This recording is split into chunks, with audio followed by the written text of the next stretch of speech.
Как это вы меня не понимаете? Я говорю. Вам ясно. Менеджер силы ударил по столу, заставив нескольких посетителей обернуться. Женщина лет 60 продолжала сидеть перед нетронутой тарелкой, пристально глядя на кубы. Официантки пытаясь понять, но она ничего не слышала. Тишина вокруг стала неловкой. Это серьезный ресторан, а не цирк. Продолжил менеджер, указывая на официантку. Если не можете нормально обслуживать, уходите прямо сейчас. Девушка с помятой униформе и с дрожащими руками ответила не сразу. Она лишь посмотрела на женщину, а затем на менеджера. Она глубоко вздохнула и затем сделала то, чего никто не ожидал. Она присела перед клиенткой, взяла салфетку и начала медленно писать, чем я могу вам помочь. Глаза женщины наполнились слезами. В ресторане повисла тишина. Этот самый момент входная дверь открылась. Вошел элегантный мужчина, наблюдая за сценой без единого слова. Но его взгляд не был случайным. Он был холодным и прикован прямо к официантке. Если это вас поразило, оставайтесь. Потому что эта история становится еще более напряженной. Клара уже несколько месяцев работала в этом ресторане.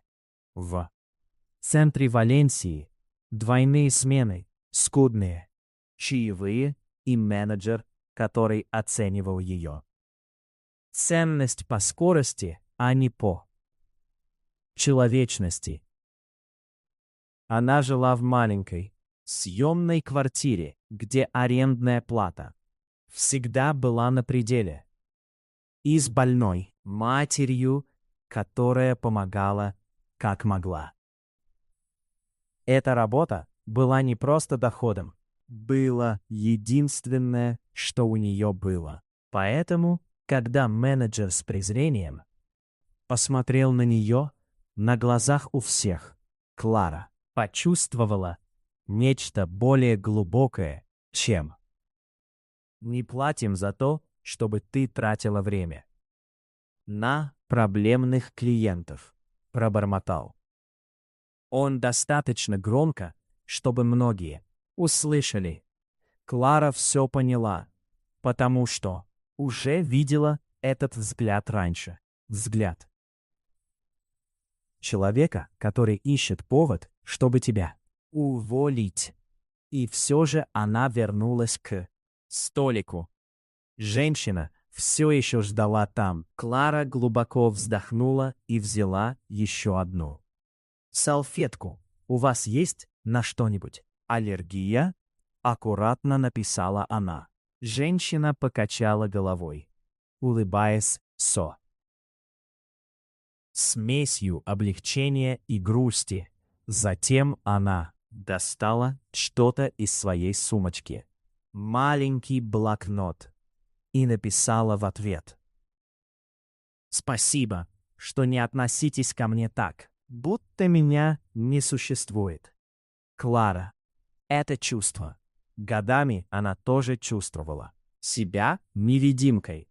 Тем временем от входа в ресторан элегантный мужчина продолжал наблюдать, не вмешиваясь, не приближаясь, лишь следя за каждым жестом, каждым написанным словом, каждым решением.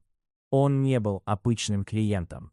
Он был тем, кто оказался здесь не случайно. И когда менеджер снова подошло на этот раз с фальшивой улыбкой, адресованной новоприбывшему мужчине, все начало меняться. «Добро пожаловать, сэр! Столик на одного!» сказал он услужливым тоном, совершенно отличным от того, что был несколько секунд назад. Мужчина ответил не сразу. Сначала он посмотрел на Клару, затем на женщину и, наконец, на менеджера. «Нет, я жду, менеджер». Нахмурился. «Кого-то?» Мужчина медленно кивнул. «Посмотрим, как далеко это зайдет». В воздухе повисла неловкая тишина. Клара не понимала, что происходит, но чувствовала это. Что-то в этом взгляде он не сулил ничего хорошего. Атмосфера изменилась. Это было уже не просто напряжение. Это было давление.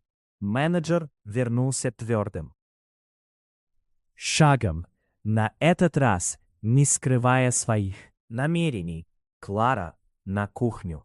Теперь она заколебалась. Она посмотрела на женщину, затем на блокнот на столе, затем на мужчину, который наблюдал за всем от входа. Но она еще не закончила свой заказ. «Я тебя не спрашиваю», — перебил он Гро. «Я отдаю тебе приказ». Несколько взглядов устремились на нее клиенты. Коллеги все смотрели, ждали. Клара почувствовала, как краска прилила к лицу. Этот момент, это чувство было именно тем, чего хотел менеджер. Ее подавить, заставить выбирать между подчинением и потерей всего. Если ты не можешь поспевать за ритмом ресторана, на улице ждут 10 человек на твое место, добавил он, скрестив руки на груди. Тишина. Клара опустила взгляд. Ее руки дрожали, но не от страха. Не совсем. Это была сдерживаемая ярость. Это была усталость. Это была тяжесть от того, что она терпела слишком долго. Она снова посмотрела на женщину. Та все еще ждала, не до конца понимая, что происходит, но чувствуя каждую секунду неловкости. Тогда Клара взяла блокноты и быстро написала: «Я закончу вас обслуживать. Я не оставлю вас одну». На нее и кивнула с легкой улыбкой. Этот маленький жест изменил все. «Что ты делаешь?» Менеджер сделал шаг вперед. «Ты мне не подчиняешься». Клара подняла взгляд и впервые не отступила. «Я делаю свою работу». Удар последовал. Незамедлительно.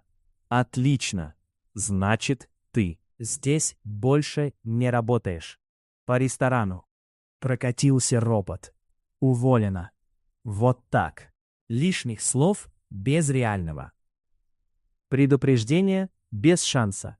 Клара почувствовала, что ей не хватает воздуха. В груди все сжалось. Мысли заметались. Аренда, мать, счета. Все в одно мгновение. Менеджер слегка улыбнулся. Он победил. Или так ему казалось, потому что в этот момент элегантный мужчина сделал шаг вперед. Интересный способ управления персоналом. Менеджер тут же повернулся, сменив тон. «Сэр, извините, это внутренние вопросы». «Нет», — перебил мужчина. «Это именно то, что мне интересно видеть». Полная тишина. Клара в замешательстве посмотрела на мужчину. Менеджер впервые сглотнул. Чувствуя себя неловко, но все же попытался сохранить лицо. «Мы здесь. Поддерживаем стандарты. Мы не можем позволить стандарты. Мужчина изогнул бровь. Унижать кого-то за то, что он хорошо делает свою работу. Удар был сухим, прямым, но менеджер не собирался уступать. Если вам это не нравится, вы можете пойти в другой ресторан. Ошибка. Серьезная ошибка, потому что мужчина улыбнулся, и на этот раз его улыбка не была дружелюбной. Мог бы спокойно, сказал он, но этот мой. Тишина стала тяжелой. Никто не дышал, никто не двигался. Клара почувствовала ком в горле, потому что в этот момент она поняла, что все происходящее только начинается, и что ее решение уже не имеет обратного пути. А что бы вы сделали на ее месте? Напишите в комментариях. Тишина длилась всего несколько секунд, но их хватило, чтобы все изменилось.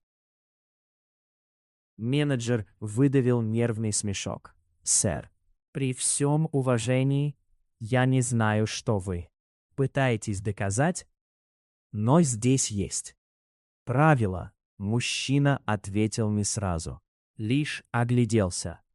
Неловко чувствующие себя клиенты, напряженные сотрудники, парализованная Клара и женщина, совершенно не слышащая звуков. Но